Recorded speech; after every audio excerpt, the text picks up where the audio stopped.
राम जय राम जय जय राम। श्री राम जय राम जय जय राम। श्री राम जय राम जय जय राम।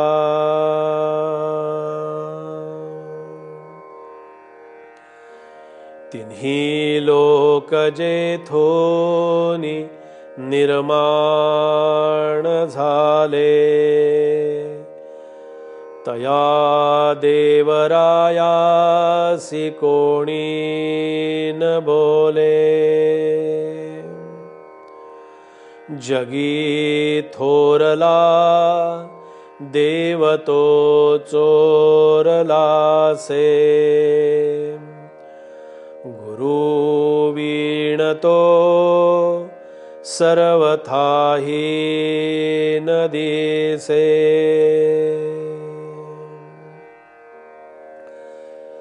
समर्थांच्या मनोबोधाचं चिंतन आपलं सुरू आहे आणि समर्थ या श्लोकामध्ये म्हणतात की तिन्ही लोक जेथून निर्माण झाले।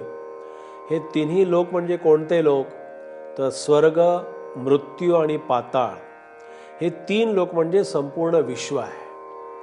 हे विश्व, हे तिन्ही लोक जिथून निर्माण झाले, ज्या ठिकाणाहून ते निर्माण झाले, उत्पन्न झाले, त्यांची अवतार कार्य सुरू झाली, ज्यातून त्यांची निर्मिती झाली, निर्मिती केली, तया देवरायासी कोणी न बोले। देवरायाशी म्हणजे त्यांच्यातला देवांचा जो राजा आहे। आता इथे तोच विषय परत आहे। आता देव आणि देवांचा राजा। देव आपल्याला समजला, देव आपल्याला कळला, पण देवांचा राजा आपल्याला माहित नाही। तो कशानं कळेल? तो केव्हा कळेल? जगी थोरला देव तो चोरलासे। तो खऱ्या अर्थानं खरा देव पुन्हा इथे समर्थ म्हटलाय, थोरला देव। आता इथे थोरला आणि धाकटा हा काय प्रकार असेल? थोरला देव याचा अर्थ असा की जो सर्व देवांचाही देव आहे, देवांचा देव, आणि त्या देवाची मला ओळख करून घ्यायची आहे, त्या देवाचं मला दर्शन घ्यायचं आहे। पण हे देवाचं दर्शन केव्हा घडतं? नुसतं मी पांडित्य लोकांच्या समोर सांगून त्याचा उपयोग नसतो, नुसतं बोलून सांगून ते कळत नाही, सांगितल्यानं ते समजतंच असं नाही।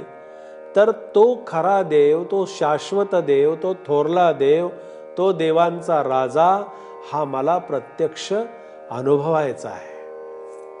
मी जगाला उपदेश करत असतो, मी जगाला सांगत असतो, मी जगाला माझ्या भूमिकेतून मी विषय मांडणी करत असतो, पण हे देवाबद्दल सांगणं वेगळं आणि देवाची प्रत्यक्ष अनुभूती घेणं वेगळं असतं। पहा, फक्त सांगण्यासाठीच काही माणसं जन्माला आलीत की काय असं कधीतरी वाटायला लागतं, कारण त्यांना फक्त सांगणं माहिती असतं, त्यांना फक्त शिकवणं माहिती असतं, पण स्वतः ते आचरण करत असताना आपल्याही हातून तीच चूक पुन्हा घडत असते याचं कधी त्यांना भान असत नाही। त्याच्यामुळे खऱ्या देवाची त्यांना ओळख होत नाही। कशा असतात समाजामधली माणसं पहा। एकदा पौर्णिमेचा चंद्र असा वरती आलेला होता आणि तो चंद्र वरती आलेला असताना काही 3-4 कुत्रे एकत्र आली आणि ती कुत्री एकत्र आली आणि चंद्राकडे पाहून मोठमोठ्यानं भुंकायला लागली। आता चंद्राकडे बघून ती कुत्री भुंकतायत, आता चंद्रावरती काय त्याचा परिणाम होणार आहे?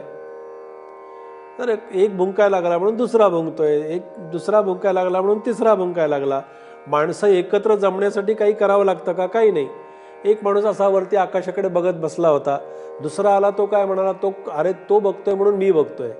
असं करत करत करत तिथे माणसांची इतकी गर्दी साठली की शेवटी तो मूळ बघणारा जो पहिला जो होता तो त्या गर्दीत कधी निघून गेला तो कोणाला कळलाच नाही। तो काय बघत होता तेही कोणाला माहित नाही। इतकं अज्ञान आहे समाजामध्ये। तशी ही कुत्री जी आहे ती चंद्राकडे बघताय तर मोठमोठ्यानं भुंकायला लागलेली आहेत। सगळीकडे तो कुत्र्याच्या भुंकण्याचा आवाज, त्याच्यामुळे सगळी अस्वस्थता पसरलेली आणि त्या सगळ्या कुत्र्यांचं भुंकणं त्या कुत्र्यांची सगळ्यांची चाललेली आरडाओरड एक शहाणा कुत्रा एका कोपऱ्यामध्ये बसून बघत होता. त्यांनी पाहिलं की अरे कुत्रे भुंकतायत. तो गेला आणि गेल्यानंतर त्या बाकीच्या कुत्र्यांना असं म्हणाला कशासाठी भुंकताय तुम्ही? तुमच्या भुंकण्यानं सगळी अस्वस्थता पसरलेली आहे, सगळीकडे म्हणाले शांतता भंग पावलेली आहे. अरे तुम्ही जरा शांत राहा, कशासाठी भुंकता आहात? त्या चंद्राकडे बघून तुम्ही भुंकता आहात, काय कारण आहे भुंकण्याचं? असं त्यांना ज्ञान शिकवायला लागला आणि त्यांना म्हणाल तुम्ही शांत राहा, शांत राहा, शांत राहा. हा शहाणा कुत्रा होता, तो बाकीच्या कुत्र्यांना सांगायला गेला आणि तो सांगत असताना तुम्ही शांत राहा, तुम्ही शांत राहा, तुम्ही शांत राहा हे सांगण्यासाठी त्यांनी स्वतः ओरडायला सुरुवात केली. समाजामध्ये माणसाची प्रवृत्ती ही अशी आहे. आणि मग तो रात्रभर तो ओरडत बसला. बाकीची कुत्री शांत बसली, पण ह्याचं ओरडणं चालू होतं. तो म्हणाला मी ओरडत नाहीये, मी यांना शांत करतोय. काय गंमत असते पहा. समाजामध्ये अशा प्रकारच्या प्रवृत्ती वाढल्यामुळे खऱ्या देवाचं अस्तित्व, खरा देव, धर्म, भक्ती, ईश्वराचं अधिष्ठान हे कोणाला समजेल असं झालेलं आहे. अशी जगाला उपदेश करणारी आणि जगाला सांगणारी माणसं जगामध्ये कितीतरी निर्माण झालेली आहेत. आणि त्याच्यामुळे काय होतं की तो थोरला देव आमच्या लक्षात येत नाही आणि तो गुरु विणतो सर्वथा ही न दिसे. गुरूंचं अस्तित्व इथे उपयोगाचं असतं. सद्गुरू आपल्या जीवनामध्ये काय करतात आपल्याला सांगतो. एकदा असं घडलं की एकदा शुकदेव ज्ञान घेण्यासाठी जनकाकडे गेलेले आहेत आणि जनकांच्याकडे गेल्यानंतर जनक म्हणाले शुकदेवांना की तुम्ही ज्ञान घ्यायला आलात, पण पहिल्यांदा म्हणाले माझी गुरुदक्षिणा द्या.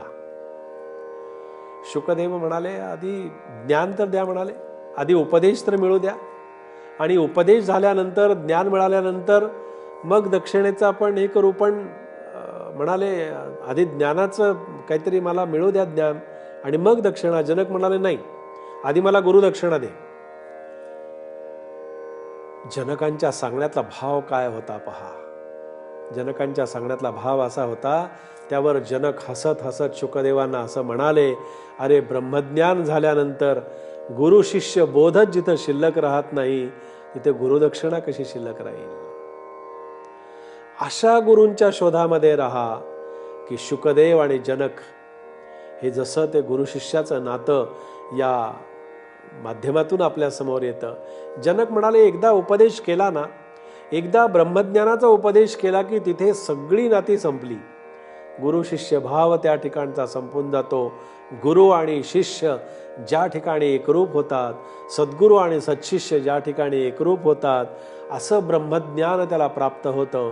आणि ते ब्रह्मज्ञान एकदा प्राप्त झालं की मग हे सगळे भाव अंतःकरणातले निघून जातात आणि एकच शिल्लक राहतं, तो म्हणजे गुरुतत्व भाव असतो, सद्गुरु कृपेचा भाव असतो. तो आपल्याला जीवनामध्ये अतिशय उपयुक्त असतो. असाच समर्थांचा समर्थ उपदेश आपण इथे श्रवण केलेला आहे. जय जय रघुवीर समर्थ.